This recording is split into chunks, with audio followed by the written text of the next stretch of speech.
You can't tell how someone feels just by looking at them or what they share online. To the outside world, our lives may look perfect, even if in reality they aren't. I'm always worrying about doing well at school, and with the end of year test coming up, I'm not sure how much longer I can cope. My thoughts swarm around my head, sometimes keeping me up all night. Some days it's just all too much, and I feel like I'm lost in space. When I did badly on one of my tests, I just about kept it together until I got home. Then I broke down crying in front of my mum. She listened for a bit, and then she told me that, just like physical health, we all have mental health. It's our feelings, our thinking, our emotions, and our moods. She then said that feeling down, angry, and stressed is a normal part of life, just like it's normal to feel happy, confident, and carefree sometimes. We all have positive and negative emotions that come and go based on what's happening around us. These are everyday feelings. Good mental health means experiencing negative emotions. It's not always about being happy. Mum can relate to the feelings of stress. So when Mum suggested I take a break from everything and do something I enjoy, I actually took her advice. So I made myself a hot chocolate, snuggled up in a duvet and watched a film. And you know what?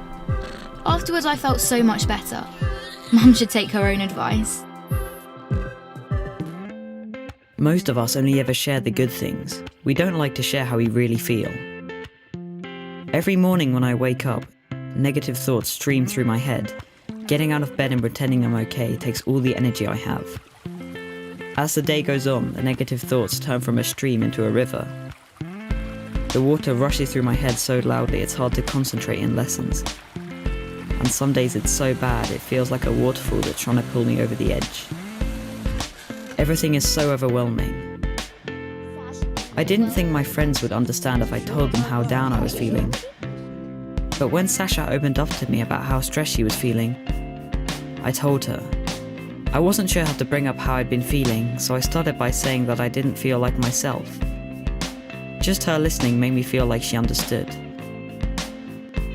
She told me some things that had helped her, so I tried them too, but it didn't make much of a difference. Even when I tried to be around my friends, I felt alone. The things I used to enjoy weren't fun anymore. I was really worried about Andre and not sure what to do. He was quiet and wasn't hanging out with us like he used to. So I asked our head of year for some advice. He suggested I get Andre to speak to him since his negative feelings weren't going away. I didn't want to speak to our head of year, but I also didn't want to keep feeling so down, so I went. He said that sometimes we have overwhelming feelings that can be more intense than our everyday feelings. These feelings hang around for a long time and change the way we feel, think, and behave. They can stop us doing what we want to in life. That's what I was going through.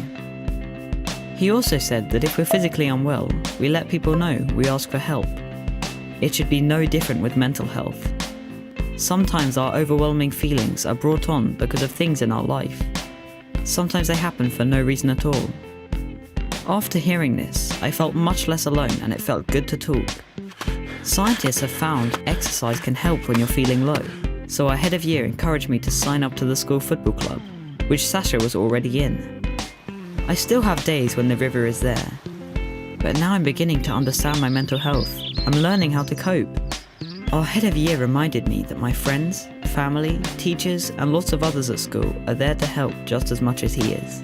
I had no idea the people around me could be so understanding.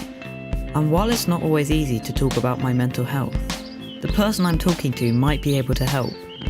If you don't feel like talking, that's fine. You could try writing, sports, reading, art, music, playing with your pet, whatever makes you feel better.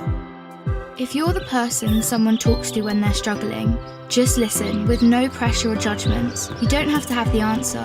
If you feel unsure about anything, you can speak to a trusted adult. Talking about mental health doesn't have to be difficult. After all, it's something we all have.